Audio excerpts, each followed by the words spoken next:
BJP चुनाव जीत गई। योगी आदित्यनाथ इतिहास रचते हुए एक बार फिर मुख्यमंत्री बन गए हैं, लेकिन इसके बावजूद बीजेपी ने अपनी हार की समीक्षा नहीं छोड़ी है। जी हां, बेशक पूर्ण बहुमत के साथ बीजेपी ने एक बार फिर सरकार बनाई है, लेकिन योगी आदित्यनाथ बहुत गंभीरता से ले रहे हैं इस बात को कि क्यों गठबंधन इस बार सिर्फ 275 सीटों तक रह गया है। पिछली बार के मुकाबले समाजवादी पार्टी की सीटें क्यों बढ़ी है, यह बीजेपी के लिए एक चिंता का विषय और चिंतन का विषय बना हुआ है। इसकी बहुत बड़ी वजह है 2024 में होने वाले लोकसभा चुनाव और उससे पहले होने वाले उपचुनाव। बहरहाल, जब इसकी समीक्षा की जा रही है तो एक बहुत बड़ा बिंदु निकल कर आया है। समाजवादी पार्टी की बहुत बड़ी ताकत नहीं देखने को मिली, बनिस्बत इसके बहुजन समाज पार्टी की कई स्ट्रैटेजिकल या कई रणनीतिक कारणों की वजह से बीजेपी को बढ़त मिली है, ताकत मिली है। यह खुद बीजेपी की समीक्षा रिपोर्ट कहती है। यानी कहीं ना कहीं बीएसपी ने बीजेपी को फायदा पहुंचाया है। यह एक बहुत ही बड़ी बात है, क्योंकि इस तरह के आरोप बहुजन समाज पार्टी पर चुनाव के दौरान लगते रहे थे। यह कहा जा रहा था कि मायावती उस तरीके से चुनाव नहीं लड़ रही हैं जैसे वो उत्तर प्रदेश में विधानसभा के चुनाव पहले लड़ती रही हैं। बीजेपी पर वो बिल्कुल कम नहीं, बिल्कुल भी हमलावर नहीं रही। कहीं पर भी बीजेपी के खिलाफ बयानबाजी करती दिखाई नहीं दी। वहीं प्रत्याशियों को उतारने के मामले में भी उनकी रणनीति बीजेपी के लिए फायदेमंद साबित हुई है।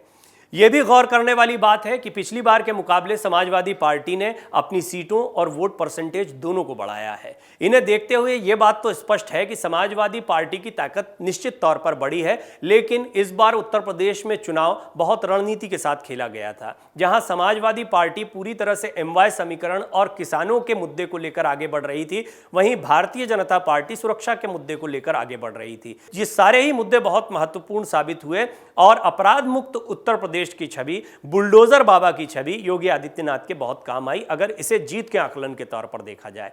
लेकिन पिछली बार की जैसी जीत नहीं रही। इसके कारण क्या हो सकते हैं? जब इसकी समीक्षा की जा रही है तो यह पाया जा रहा है कि पार्टी में भीतरघात भी हुआ है।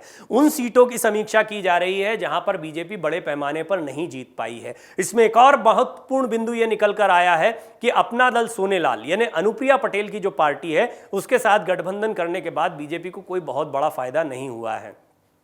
कई महत्वपूर्ण सीटें हैं पूर्वांचल की, जिनमें बनारस की सीटें आती हैं, मिर्जापुर की सीटें आती हैं, सोनभद्र की सीटें आती हैं। यहां पर पटेल समाज का अच्छा दबदबा चलता है और बीजेपी का अनुप्रिया पटेल के साथ बहुत ही पुराना गठबंधन लगातार चला आ रहा है। बीजेपी और अपना दल सोनेलाल मिलकर यहां पर प्रत्याशी खड़े करते हैं। लेकिन इस समीक्षा रिपोर्ट में यह बात भी सामने आ रही है कि अनुप्रिया पटेल के साथ गठबंधन इस बार के विधानसभा चुनाव में बीजेपी के लिए बहुत फायदेमंद साबित नहीं हुआ है। यानी इस गठबंधन के बिना भी अगर बीजेपी लड़ती और अपने प्रत्याशी उतारती तो शायद बेहतर प्रदर्शन कर पाती। दो महत्वपूर्ण बातें, बहुजन समाज पार्टी की रणनीति का फायदा बीजेपी को पहुंचा है और अपना दल सोनेलाल से गठबंधन करके बीजेपी को कोई विशेष फायदा नहीं हुआ है। यह इस समीक्षा रिपोर्ट में सामने आ रहा है। यह समीक्षा रिपोर्ट इस बात को भी स्पष्ट करती है कि किस तरीके से बीजेपी जीत के बाद भी समीक्षा कर रही है, जबकि अभी तक समाजवादी पार्टी की तरफ से अपनी हार की कोई समीक्षा नहीं आई है। हाँ, समाजवादी पार्टी में फूट की खबरें लगातार आती रही हैं। जैसे ही चुनावी नतीजे आए हैं, गठबंधन के कई नेता इधर उधर जाते दिखाई दे रहे हैं। आजम शिवपाल जैसे बड़े नेताओं की नाराजगी भी अखिलेश यादव को झेलनी पड़ रही है और वो अभी तक अपनी हार की समीक्षा नहीं कर पाए हैं।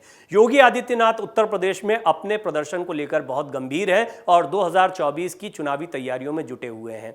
बेशक वो उत्तर प्रदेश के विधानसभा चुनाव में पिछले प्रदर्शन को नहीं दोहरा पाए हैं, लेकिन बीजेपी को उम्मीद है कि इस बार वो लोकसभा चुनाव में वही प्रदर्शन करेंगे जो पिछली बार उत्तर प्रदेश में बीजेपी ने किया था।